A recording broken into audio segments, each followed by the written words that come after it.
Bismillah. Okay, in this lesson we're going to speak about Tanween. Now what Tanween is, it's the double fatha, the double kasra, or the double dhamma at the end of a word. And in fact, what Tanween is the addition of a noon sound, the letter noon. In English, it's also called noonation. So you find that in some English books. And that's used synonymously with Tanween. Now, just a point with how it's written. With the fatha and kasra, it's pretty straightforward. You just put one on top of the other. With the dhamma, the two dhammas, it could be written as this. So you have two dhammas together. It could also be written as the following mark. You'll find this in some scripts, as well as you have one dhamma and that. So that's another way that could be written. So all these represent two dhammas together. Now, here we have the word qalam. Qalam means pen. Now, for example, if we put one dhamma, it will be qalamu. If we put two dhammas, it will be pronounced as qalamun. Qalamun. So notice the noon sound at the end. It's pronounced as the following. It's the dhamma at the end, followed by, let's take this off, because we're going to put a noon at the end. A noon. With a sukoon. So qalamun. That's how it's pronounced, and this is how it's written.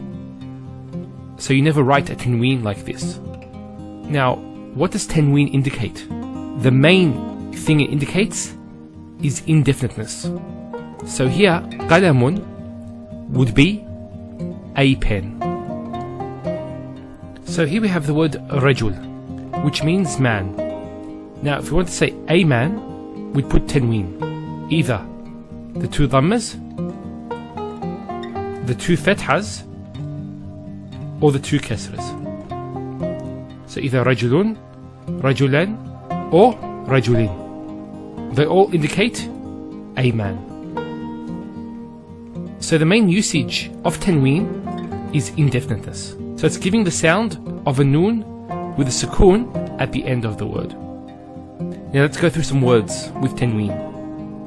Okay, we have these four words. So the first one is sarirun. So you see the tanween here. Next one is mawzatun.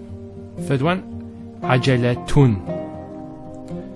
And lastly, ta'iratun.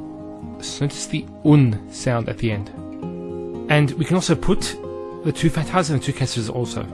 So for example here, sarir could be, let's take this off, it could be sariran or saririn. Now one thing to note, with the two fathas, in most words, you'd put an extra alif. So let's just write sarir out. It'll be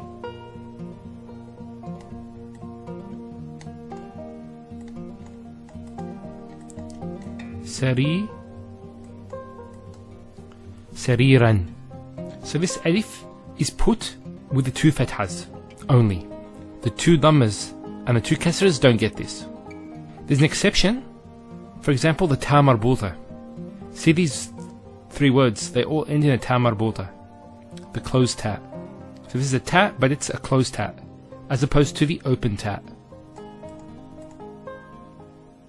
When a word ends with ta marbuta, even when it gets two fathas, it doesn't have an alif. So for example, ajalatun, let's write it, it will be ajala 10. Mawzatun, if we want to make it two fathas, would be mawza 10.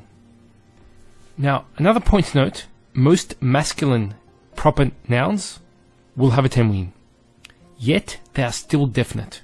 So any proper name, for example, Muhammad, will be Muhammadun, Muhammadan, Muhammadin.